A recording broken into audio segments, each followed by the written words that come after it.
ഹേ C S aspirants. So നമ്മൾ കഴിഞ്ഞ വീഡിയോയിൽ പറഞ്ഞതുപോലെ തന്നെ ഈ ഒരു പർട്ടിക്കുലർ വീഡിയോ എന്ന് പറയുമ്പോഴത്തേക്കും എക്സാം ഓറിയൻറ്റഡ് വീഡിയോ ആയിരിക്കും. എക്സാം എങ്ങനെ ക്രാക്ക് ചെയ്യാം എന്നുള്ള വീഡിയോ അല്ല. എക്സാം പാസിംഗ് ക്രൈറ്റീരിയ എന്താണ്, ഓരോ സ്റ്റേജിന് എങ്ങനെയാണ് എക്സാം പാസിംഗ് ക്രൈറ്റീരിയ വരുന്നത്, എന്തെങ്കിലും കണ്ടീഷൻസ് ഉണ്ടോ പാസ്സാവാൻ വേണ്ടിയിട്ട്, അങ്ങനത്തെ കുറച്ച് ബേസിക് കണ്ടൻ്റ് ആയിരിക്കും ഇന്നത്തെ വീഡിയോയിൽ കവർ ചെയ്യുന്നത്. ബേസിക്കലി ഇത് കംപ്ലീറ്റ്ലി ഒരു ഫ്രഷറായിട്ടുള്ള, അതായത് സി എസ് എടുക്കാൻ പോകുന്നൊരു വ്യക്തിക്കായിരിക്കും ഇത് 110% ആപ്ലിക്കബിൾ. പക്ഷേ അല്ല, നിങ്ങൾ എക്സംഷൻ തേടുന്നത്, അതായത് സി എസ് എക്സിക്യൂട്ടീവിലോ പ്രൊഫഷണലോ പഠിച്ചുകൊണ്ടിരിക്കുന്ന ഒരു വ്യക്തിയാണ്, നിങ്ങൾക്ക് എക്സംഷൻ എങ്ങനെയാണ് വർക്ക് ആവാത്തത് എന്ന് മനസ്സിലാക്കാനും ഈ ഒരു വീഡിയോ നിങ്ങളെ ഹെൽപ്പ് ചെയ്യും. സോ നമുക്ക് ടോപ്പിക്കിലോട്ട് പോകാം. സോ ഫസ്റ്റ് നമ്മൾ അറിയേണ്ടത് എപ്പോഴും നമ്മൾ ഫൗണ്ടേഷൻ എന്നാണ് സ്റ്റാർട്ട് ചെയ്യുന്നത്. ഫൗണ്ടേഷൻ അല്ലെങ്കിൽ സി എസ് ഫൗണ്ടേഷൻ അല്ല എന്നുണ്ടെങ്കിൽ C S E E T എന്ന് അറിയപ്പെടും. സോ ഫൗണ്ടേഷൻ ആരൊക്കെയാണ് അറ്റൻഡ് ചെയ്യേണ്ടത്, C S E E T ആരൊക്കെയാണ് എലിജിബിൾ എന്നുള്ളതെല്ലാം നമ്മൾ പ്രീവിയസ് വീഡിയോയ്ക്കകത്ത് കവർ ചെയ്തിട്ടുണ്ട്. സോ നമുക്ക് ഒരു കേസ് എടുക്കാം. ഒരു C S student C S C E T പുള്ളിക്കാരി അല്ലെങ്കിൽ പുള്ളിക്കാരൻ ക്രാക്ക് ചെയ്യാൻ പോവുകയാണ്. ഓക്കെ, സോ ഇതിൽ രണ്ട് കണ്ടീഷൻ നമ്മൾ മീറ്റ് ചെയ്യണം. അപ്പം C S journey through out നിങ്ങൾ സി എസ് ജേർണി എടുത്താലും ബേസിക്കലി അതിൽ രണ്ട് കണ്ടീഷനാണ് എല്ലാ സ്റ്റേജിനും ആപ്ലിക്കബിളായിട്ട് വരുന്നത്. അതിൻ്റെ അകത്ത് ഫസ്റ്റ് കണ്ടീഷൻ എന്ന് പറയുമ്പോഴത്തേക്കും minimum of 40% in every paper. അതായത് നമുക്കൊരു കൺസിഡറേഷൻ എടുക്കാം, 4 പേപ്പർ ഉണ്ടെന്നുണ്ടെങ്കിൽ ഓരോ പേപ്പറിനും 40% മാർക്ക് മേടിച്ചിരിക്കണം മിനിമം. ആൻഡ് ആണ്. ഓക്കെ, ആൻഡ് എന്ന് പറയുമ്പോഴത്തേക്ക് വേറൊരു കണ്ടീഷനും കൂടെ നമ്മൾ മീറ്റ് ചെയ്താൽ മാത്രമേ നമുക്ക് എന്ത് ചെയ്യാൻ പറ്റത്തുള്ളൂ, ക്ലിയർ ചെയ്യാൻ പറ്റത്തുള്ളൂ. സോ രണ്ടാമത്തെ കണ്ടീഷനിലോട്ട് വരുമ്പോഴത്തേക്കും minimum of 50% in aggregate. So aggregate എന്ന് പറയുമ്പോഴത്തേക്ക് എന്താണ്, ടോട്ടൽ മാർക്സിൻ്റെ 50% കിട്ടണം. സോ ഇത് നമ്മളൊരു എക്സാമ്പിളിലൂടെ നമുക്ക് മനസ്സിലാക്കിയാലോ. ഒരു വ്യക്തി 4 പേപ്പർ അറ്റംപ്റ്റ് കൊടുക്കുവാണ്. സോ പേപ്പർ 1 45 മാർക്സ് കിട്ടി, പേപ്പർ 2 60 മാർക്സ് കിട്ടി, പേപ്പർ 3 40 മാർക്സ് കിട്ടി, പേപ്പർ 4 55 മാർക്സ് സ്കോർ ചെയ്തു. സോ ഫസ്റ്റ് കണ്ടീഷൻ എന്തായിരുന്നു, മിനിമം 40 മാർക്സ് എല്ലാ സബ്ജക്റ്റിനും വേണം. നോക്കിക്കഴിഞ്ഞാൽ 45 ഉണ്ട്, രണ്ടാമത്തെ പേപ്പർ 60, മൂന്നാമത്തെ പേപ്പർ 40, നാലാമത്തെ പേപ്പർ 55. സോ ഫസ്റ്റ് കണ്ടീഷൻ മീറ്റായി. ആൻഡ് കണ്ടീഷൻ ഇനി അടുത്ത് മീറ്റ് ചെയ്യണം, അതായത് എല്ലാ പേപ്പേഴ്സിൻ്റെ അഗ്രിഗേറ്റാണ്. സോ 45 + 60 + 40 + 55 എത്ര വരുന്നുണ്ട്, 200 വരുന്നുണ്ട്. സോ 200 / 400 എന്തെന്ന് വെച്ച് കഴിഞ്ഞാൽ ഓരോ പേപ്പേഴ്സും 100 മാർക്കിനാണ്. So total of 400 marks. So 200/400 it equals to 50%. So ഈ പെർട്ടിക്കുലർ വ്യക്തി എന്ത് ചെയ്യും, ആ ഒരു particular C S E T exam വന്നിട്ട് ക്രാക്ക് ചെയ്തിട്ടുണ്ട്.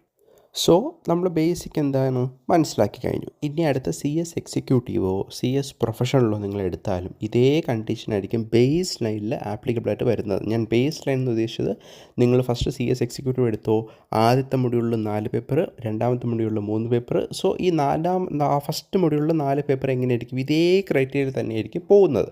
അതേപോലെ സെയിം ആപ്ലിക്കബിൾ ആയിരിക്കും സി എസ് പ്രൊഫഷണൽ. സോ ഈ ഒരു ബേസിക് ഐഡിയ നിങ്ങൾക്ക് മനസ്സിലായെന്ന് വിശ്വസിക്കുന്നു. ഇനിയാണ് നമ്മൾ കുറച്ച് ട്രിക്കി ആയിട്ടുള്ളൊരു ഏരിയയിലോട്ട് കയറാൻ പോകുന്നത്.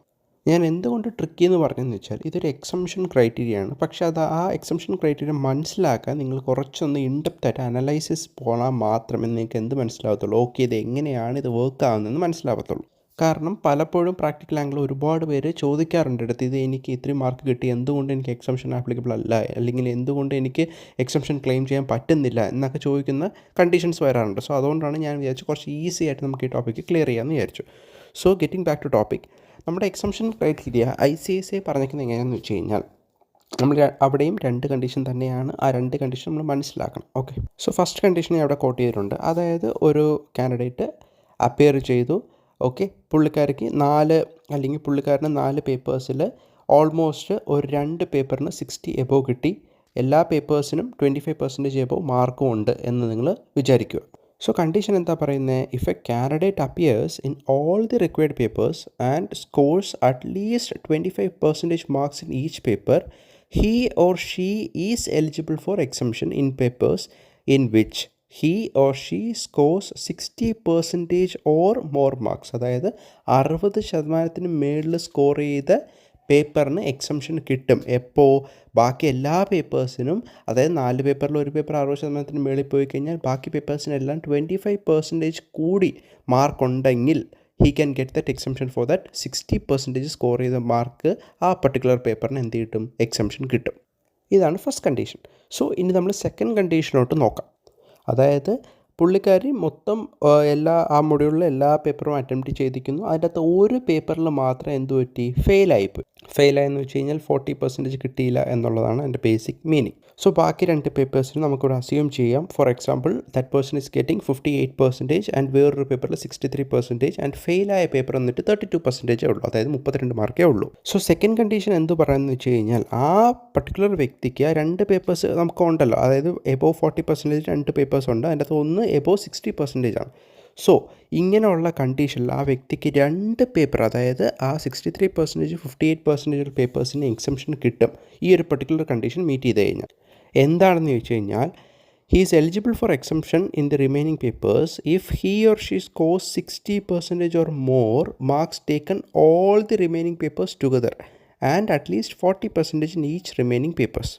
സോ ആ കാര്യം നമ്മൾ ഒന്നും കൂടെ നോക്കിക്കഴിഞ്ഞാൽ നമുക്ക് എന്ത് കാര്യം മനസ്സിലാവുമെന്ന് വെച്ചാൽ if he or she score 60% taken all the remaining papers, അതായത് ആ തോറ്റ പേപ്പർ ഒഴികെ ബാക്കി 2 പേപ്പറിൻ്റെയും അഗ്രിഗേറ്റ് എടുക്കുമ്പോൾ 60% മേലെ ഉണ്ടെങ്കിൽ ആ 2 പേപ്പറും എക്സംപ്റ്റഡ് ആകും എന്നാണ് അതിൻ്റെ സിമ്പിളായിട്ടുള്ള മീനിങ്. സോ നമ്മളെ കേസിൽ 3 പേപ്പേഴ്സ് ഉണ്ട്, ഒരു പേപ്പർ 32% അല്ലെങ്കിൽ 32 മാർക്ക്, വേറൊരു 2 പേപ്പേഴ്സ് വന്നിട്ട് 58% and 63%. If you take the aggregate of 58 and 63 നിങ്ങൾക്ക് 60.5% ആയിരിക്കും ഉത്തരം വരുന്നത്, which means that particular person is eligible for exemption. ഏത്, ആ 2 പേപ്പേഴ്സിന്. സോ ഇനി അടുത്ത പ്രാവശ്യം പുള്ളി അറ്റൻഡ് ചെയ്യുമ്പോഴത്തേക്കും ആ 32 മാർക്സ് കിട്ടിയ പേപ്പർ മാത്രം അറ്റൻഡ് ചെയ്ത് കഴിഞ്ഞാൽ he can clear the group. അതേപോലെ CA പേപ്പേഴ്സ് പോലെ നിങ്ങൾ എക്സംഷൻ എക്സ്ട്രാ ക്ലെയിം ചെയ്തു, അതായത് ഫോർ എക്സാമ്പിൾ 60 മാർക്സ് ഒരു പർട്ടിക്കുലർ സബ്ജക്റ്റിന് കിട്ടി.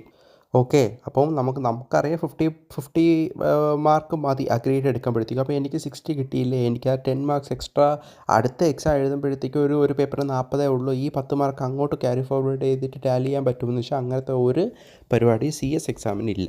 സോ നിങ്ങൾ 60യോ 70യോ 80യോ മേടിച്ചാലും extra marks can not be forwarded. So ഇപ്പം നിങ്ങൾക്കൊരു ഐഡിയ കിട്ടിയെന്ന് വിചാരിക്കുന്നു. പലപ്പോഴും എല്ലാവർക്കും കൺഫ്യൂഷൻ വരുന്നൊരു ടോപ്പിക്കാണ്. സോ മാക്സിമം ഈസി ആയിട്ട് ഞാൻ എക്സ്പ്ലെയിൻ ചെയ്യാൻ ശ്രമിച്ചിട്ടുണ്ട്. സോ എന്തെങ്കിലും ഡൗട്ട് ഉണ്ടെങ്കിൽ do comment. So thank you so much CS aspirants. Hope the topic is clarified.